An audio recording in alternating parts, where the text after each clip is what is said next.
Start.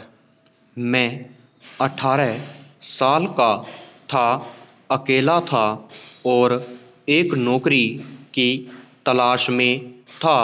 मैंने एक सप्ताह शोरगुल से भरे एक छात्रावास में बिताया, जहां असंख्य विदेशी छात्र रहते थे जो अंग्रेजी के अलावा हर भाषा बोलते थे। फिर मैंने किराए के एक कमरे का विज्ञापन देखा जो सिर्फ £1 प्रति सप्ताह पर उपलब्ध था। मैं तो वैसे भी बेरोजगार था और मुझे सप्ताह के सिर्फ £3 भत्ते के रूप में मिलते थे, इसलिए मैंने बिना देखे ही कमरा ले लिया।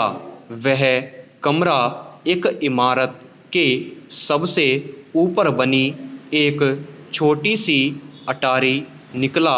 कमरे की ऊंचाई बहुत कम थी और उसके ऊपर सिर्फ एक टाइल जड़ी ढलुआ छत थी। कमरे में एक पलंग था, एक छोटा सा ड्रेसिंग टेबल था और एक कोने में छोटा सा गैस स्टोव जलाने के लिए एक छेद में बहुत सारे सिक्के डालने पड़ते थे। मेरे पास के सिक्के खत्म होने लगे थे। कृपया अपनी चायपत्ती यहाँ न डालें, चूँकि मेरे पास चाय बनाने का कोई साधन नहीं था।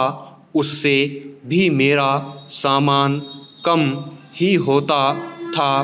वह तभी दिखाई देती थी जब किराया लेने का समय आता था। वह एक पोलिश शरणार्थी थी और मुझे लगता है युद्ध के समय यूरोप में उसे बहुत मुश्किल समय का सामना करना पड़ा होगा।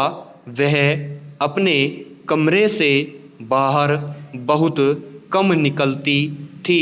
हर रात को घर लौटते समय गणपत को पीपल के एक पेड़ के पास से गुजरना होता था, जिस पर किसी भूत का वास बताया जाता था। उसे कभी पेड़ पर भूत नहीं मिला था और वह इसमें विश्वास भी नहीं करता था, लेकिन भूत का नाम जो उसे बताया गया था विपिन था, जो कि बहुत पहले एक डाकू था और उसे उसी पेड़ पर फांसी दी गई थी। तब से ही विपिन का भूत उस पेड़ पर रहता था और अक्सर उन लोगों पर झपट पड़ता था जिन्हें वह पसंद नहीं करता था। कभी कभी उनकी पिटाई करता था तो कभी उनके गले पर कूदकर उनकी पाचन क्रिया गड़बड़ कर देता था।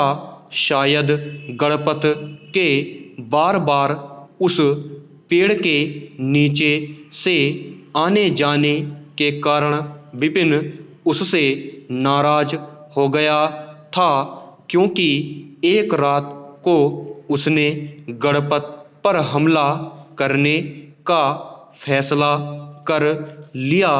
उसने पेड़ से छलांग लगाई और रास्ता रोककर सड़क के बीचों बीच खड़ा हो गया।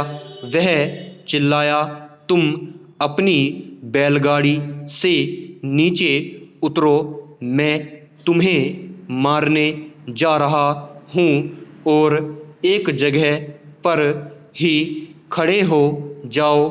जब तक कुछ न कहा जाए स्टॉप।